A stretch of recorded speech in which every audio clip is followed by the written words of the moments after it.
واشكروا الله سبحانه وتعالى على ما أنعم عليكم من نعم الكثيرة وآلائه الجزيلة التي لا تعد ولا تحصى، وإن تعدوا نعمة الله لا تحصوها، إن الإنسان لظلوم كفار. أيها الإخوة، اعلموا أن للإسلام معالم عظيمة وخصائص ومزايا كثيرة التي بها تميز به عن سائر الأديان. ومن هذه المعالم أن هذا الدين دين شامل لجميع الحياة الإنسانية وغيرها، فالإسلام شريعة وحياة يشمل العقائد والعبادات والأخلاق والمآملات والآداب. فهذه المزايا التي تميز بها الإسلام والخصائص التي هي خصائصه وتميز بها هي من معالمه التي يجب أن نشكر الله سبحانه وتعالى عليها ونتعبده سبحانه وتعالى على هذا المنوال.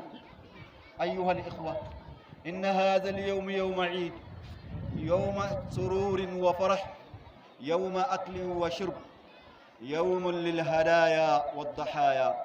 فعلينا أن نلتزم بهذه الأمور التي امتن الله سبحانه وتعالى بها علينا ونشكره على هذه النعمة.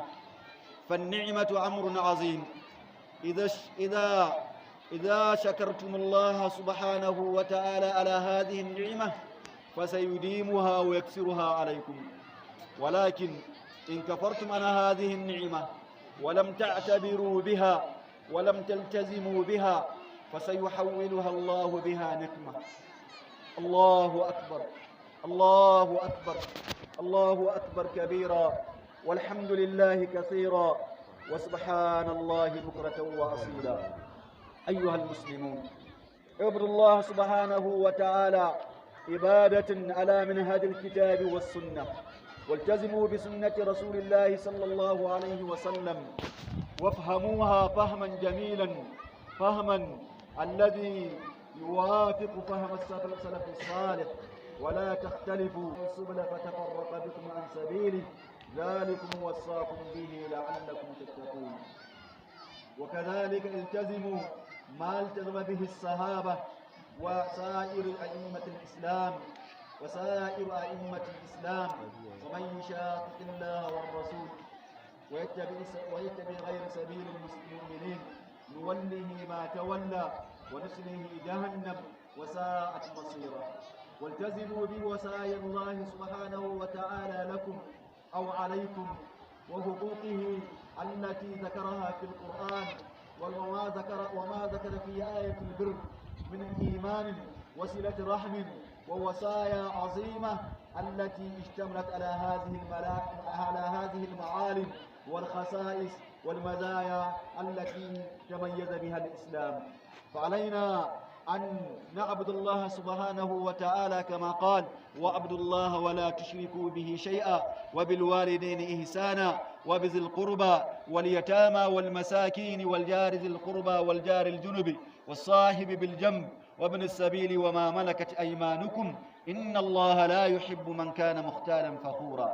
فهذه الآية اشتملت على حقوق 10 من حق الله سبحانه وتعالى، وحق الوالدين، وحق الأقارب، وحق الأقارب والجوار وغيرها. وكذلك هذه الآية ذكرتنا أمر عظيم من الأخلاق العظيمة، وهي الكبر والاختيال. إن الله لا يحب من كان مختالا فخورا.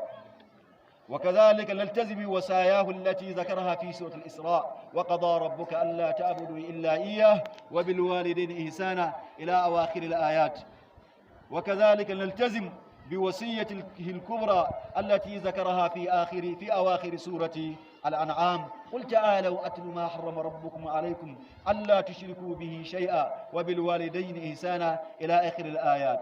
فهذه الوصايا والحقوق التي ذكرت في القرآن هي المعالم العظيمة والخصائص والمزايا التي أعطى للإسلام امتيازا عظيما.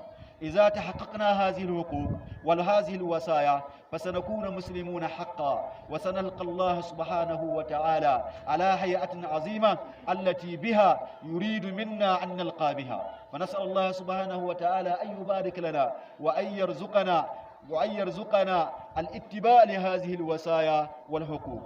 أخيرا أذكر نفسي وأذكركم بتقوى الله سبحانه وتعالى وطلب العلم الشرعي الذي أمر الله سبحانه وتعالى أن نطلبه.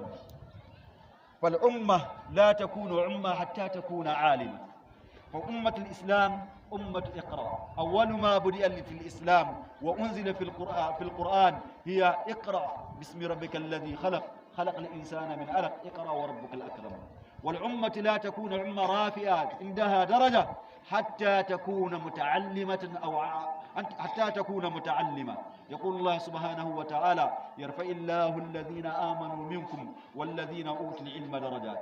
ويقول أيضا: إنما يخشى الله من عباده العلماء. وقال أيضا: فاعلم أنه لا إله إلا الله واستغفر لذنبك. وقال: شهد الله أنه لا إله إلا هو والملائكة وأولو العلم. وكذلك أكرم الله سبحانه وتعالى نبينا وسيدنا آدم بأنه عالم، فضله على الملائكة. يقول الله سبحانه وتعالى: وعلم آدم الأسماء كلها ثم عرضهم على الملائكة فقال: أنبئوني بأسماء هؤلاء إن كنتم صادقين. فبهذه المزية وهي مزية العلم أكرم الله سبحانه وتعالى نبينا آدم فأمر الملائكة أن تسجد له. وإذ قلنا للملائكة اسجدوا لآدم فسجدوا إلا إبليس أبى. أخيرا أشكر الله على نعمة العافية. علينا أن نشكر الله سبحانه وتعالى على نعمة العافية، فهذه نعمة عظيمة. أن يكون البلد مستقرا آمنا مطمئنا، هذه من أفضل النعم، هي أفضل من نعم الأكل والشرب. فالإنسان لا يتفوق ولا يكون شيئا حتى يكون مطمئنا.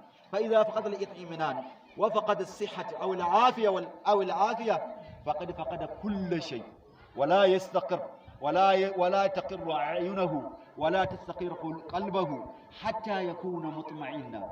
فعلينا أن نلتزم بالوصايا والوثائق التي توقعنا فيها على أن نكون مطمئنين آمنين في بلدنا. علينا أن نلتزم بذلك ونشكر الله تعالى على هذه، فهي نعمة عظيمة، وإن فقدناها فسنكون من الخاسرين.